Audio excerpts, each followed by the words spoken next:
I am the son of an oil man. I lived overseas all of my life. I was very fortunate in both having several graduate degrees and being a Marine Corps infantry officer, Marine Corps intelligence officer, and then a clandestine intelligence case officer. I've programmed imagery satellites. I've helped steal signals code books. I've done counterintelligence. I'm basically intimately familiar with the way in which the U.S. government does or does not do the craft of intelligence. What you need to know is I'm a spy saying spying doesn't work. It's costing you $1.2 billion a week to produce the president's daily brief for a guy that can't read.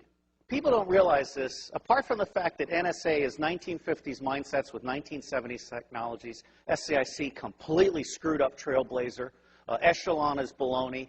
80% of your signals intelligence comes from analysis of patterns.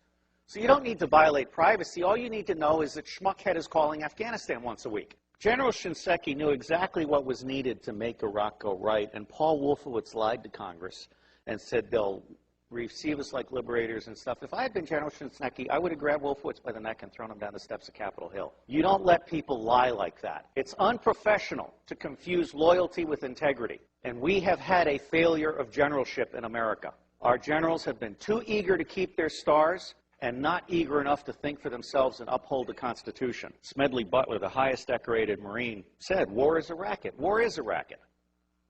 War is a racket, and the only reason it's happening is because the American public is lethargic. Blog that. You are the Paul Reveres and Patrick Henrys of our generation.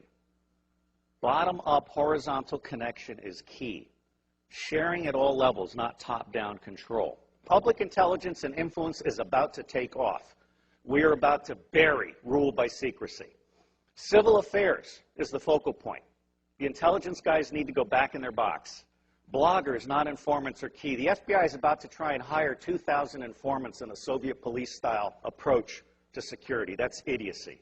If you bloggers self-organize and attach yourself like leeches to specific issues, corporations, organizations, challenges, whatever, you will be the intelligence Minutemen of this century. The power is in your hands. There aren't enough guns to kill us all, and Halliburton can't build the jails fast enough to keep us down.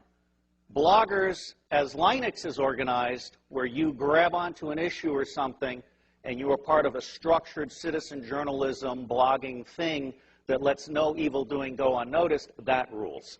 So I think we're at a turning point. I think we're at the very beginning of a historic tidal shift in power, restoring the Constitution. I don't know how many of you are following this, but the Comptroller General has told Congress the United States of America is insolvent. We're out of Schlitz. We literally have no money to make it to the next decade. Now, there's some very easy solutions. I could eliminate all income taxes tomorrow and have more than enough money to fund the government by using some other guy's bright idea. We tax the Federal Reserve at 0.0006, doubles our money until we decide to put them out of business permanently, because we certainly should not have central banks.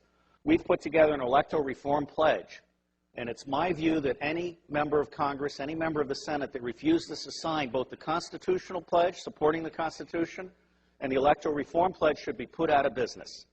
And I believe that will be 95% of all of these people.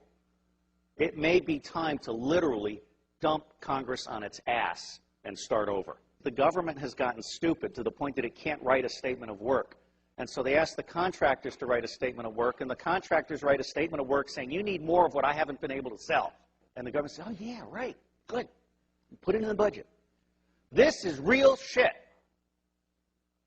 I can crack all 10 of the top-level threats to humanity in less than 25 years for less than 1/3 of what the world is spending on the military. Blog that. And I will tell you the price of buying back the United States government. It's $500 million a year. In the early 90s, Newt Gingrich and the Republicans got together. Their plan is now on the street. It's been exposed by a Columbia professor. They concluded that they could buy the United States government from school board to State House to White House for $300 million a year, and by golly, they did. And every single member of Congress is impeachable for having abdicated their Article I responsibilities under the Constitution and serving as foot soldiers for the president and his mendacious vice president. If you confiscate all the wealth in the world, which I do not advocate, all you have is a $5 bill for every one of the 5 billion poor on the planet. For what we have spent on the Iraq War, I could have given a free cell phone to every one of the 5 billion poor on the planet. I could have taken the 10% residual capabilities on DoD satellites, abandoned communication satellites, and I could have provided free T1 to the Southern Hemisphere. Blog that. That's the kind of stuff we have to do. Because if we don't do that, those 5 billion people, instead of producing wealth that stabilizes the earth, are going to produce plagues, epidemics, criminal gangs, drugged up people. Ralph Peters, a friend of mine, and the bottom line here is the only path to wine, women, and wealth for badasses anywhere on the planet that have no money is guns. And what's happening here is we're at the very beginning. We're just starting to come out of our little eggshell. When the industrial era began, it broke the connection between kinship and trust. And it started treating people as commodities. And then we lost sight of our government and we allowed the corporations to buy the government. The United States of America no longer represents we the people. But you can change that. The reason it's not working today is because we have a military-industrial complex that profits from secrecy and war, and it does not profit from efficiency and peace. Blog that. The bottom line here is that central banking is an evil cancer. These people are selling us credit they don't have so they can take profits they don't deserve out of our pockets. That's nuts.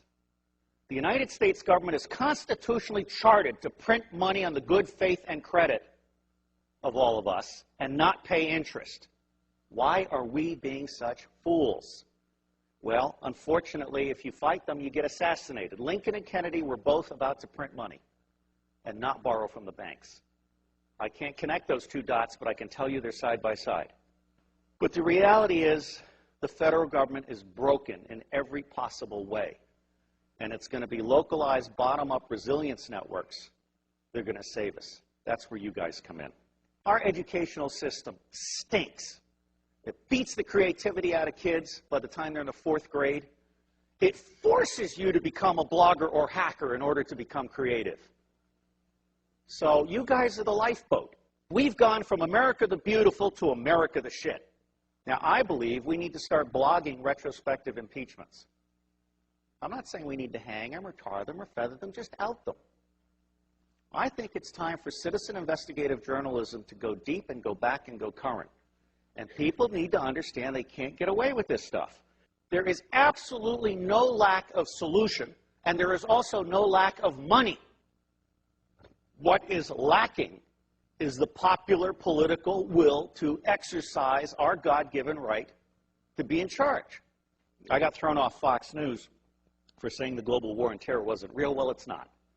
Okay? I mean, until we can get to one man, one bullet for the top 6,000, we can contain the next level, and we can provide a quality of life for everybody on the planet at the lowest level, we're not going to get it. The Air Force solution for terrorism is to kill one guy in an entire village, which, of course, creates 100 to 200 additional terrorists because of that indiscriminate war crime. It's just nuts. And it's nuts because the media isn't doing their job, and so it falls to you. And my dream is to have someone adopt every zip code and start doing that weekly report for their zip code. And then those little reports will start having babies, and it'll start spreading. Your government is stupid, and they're stupid deliberately. The intelligence community does not do open source information because they like to think that the cabinet departments are doing their open source information. That's not true. The cabinet departments don't know how to do decision support. What they know how to do is take stakeholder interests and turn them into policy that increases budget share. That is not what I call reality-based budgeting. Politics today has gotten so dirty it's not worth anybody's time if they've got a brain. Well, I don't have a brain, I have a soul. And I believe that America needs to get back in the business of managing itself. I am absolutely certain that central banks are an evil. Central banks are screwing us all, or we'll head it right. We are pigs being harvested for profits. I do believe there are secret societies, although, you know, given a choice between conspiracy and incompetence, I generally go with incompetence. The Bilderberg Group, I just saw a list of who attended the last time, and it's almost a list of nobodies who want to be somebodies combined with somebodies on their way down. You know, I'm not that impressed. These people think they're the movers and the shakers. They're only the movers and the shakers as long as you let them be the movers and the shakers. I spent 18 years trying to help secret government agencies get in touch with unclassified information. And Tom Atlee sent me an email, and he had this little signature blog where Buckminster Fuller said, don't try and heal a broken system, create a new system that replaces it. So I'm honored to be here to set the tone for you guys. And my bottom line is, don't waste your time on the federal government. It's going away. There are 27 secessionist movements. There are 9 distinct nations in North America. I anticipate some virtual separation in the Republic. And I think that you're going to find that, like Vermont, for example, is all of a sudden going to be seen by the rest of America as exactly where we want to be, or Seattle. And so that's called the spike theory of change.